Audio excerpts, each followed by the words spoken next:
Hi guys, আবারও চলে এলাম আমি শেফালিদির রান্নাঘরে। আজকে মাছের ডিমের একটা সুন্দর রেসিপি তৈরি করব। আর সেই রেসিপিটা তোমাদের সঙ্গে শেয়ার করব। সম্পূর্ণ ভিডিওটা দেখো বন্ধুরা, আশা করছি ভীষণ ভালো লাগবে। আর মাছের ডিমের বড়া কিন্তু আমরা সবাই কম বেশি পছন্দ করি। আর মাছের ডিমের বড়া কিন্তু গরম গরম খেতে ভীষণ সুন্দর লাগে। আর এই মাছের ডিমের বড়াটা একদম ইউনিক পদ্ধতিতে করব। আর সেই রেসিপিটা তোমাদের সঙ্গে শেয়ার করব। সম্পূর্ণ ভিডিওটা দেখো বন্ধুরা, আশা করছি ভীষণ ভালো লাগবে। 6টা কাঁচা লঙ্কাকে এরকম ছোট ছোট করে কেটে নিয়েছি, আর 5খানা পেঁয়াজ কুচিয়ে নিয়েছি। আর এখানে কিন্তু 200 গ্রামের মতন মাছের ডিম আছে। তো এবার মশলাগুলো আমি এর মধ্যে এক এক করে দিয়ে দেবো। আমি এখানে দিয়ে দিচ্ছি হাফ চামচের মতন হলুদ গুঁড়ো, দিয়ে দিচ্ছি হাফ চামচের মতন লবণ, 1 চামচের মতন কসুরি মেথি। কাঁচা লঙ্কা তো আগেই দিয়েছি, নুন, হলুদ, কসুরি মেথি আর কাঁচা লঙ্কা এর মধ্যে দিয়ে দিয়েছি। এখানে আমি দিয়ে দিচ্ছি ছোলার ছাতু, এই যে 2 চামচ দিয়ে দেবো। 2 চামচ ভর্তি করে ছোলার ছাতু এখানে আমি দিয়ে দিই। তারপর একটা গরম মশলার প্যাকেট, 1 চামচের মতন চাট মশলার গুঁড়ো। কিন্তু এবার একসঙ্গে আমি মাখিয়ে নেব। এখানে ছোলার ছাতু দেওয়া আছে, দেখেই বুঝতে পারছো বন্ধুরা।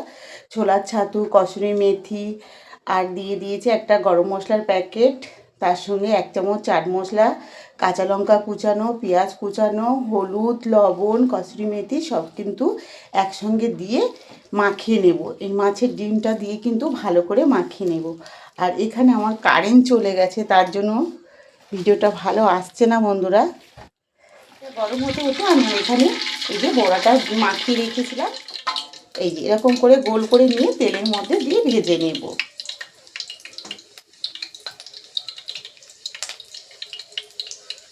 এই দেখুন বন্ধুরা, এরকম করে দিয়ে বড়াগুলোকে ভেজে নেব। এক একটা করে দিয়ে দেব।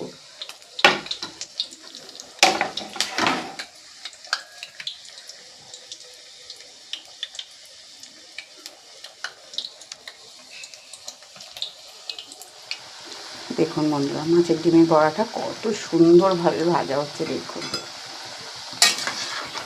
আর একটু এরকম উল্টে পাল্টে কিন্তু ভেজে নিতে হবে, দু সাইডটা যেন ভালো করে ভাজা হয়ে যায়। আর আঁচটাকে কিন্তু বন্ধুরা একটু লো ফ্লেমে দিয়ে রান্না করবেন। এই রেসিপিটা বানাবেন, তাহলে কিন্তু একদম ভেতর পর্যন্ত সুন্দরভাবে হয়ে যাবে আর খেতে কিন্তু দারুণ লাগবে। এই দেখুন বন্ধুরা, কতটা সুন্দর হয়েছে বন্ধুরা, দেখুন।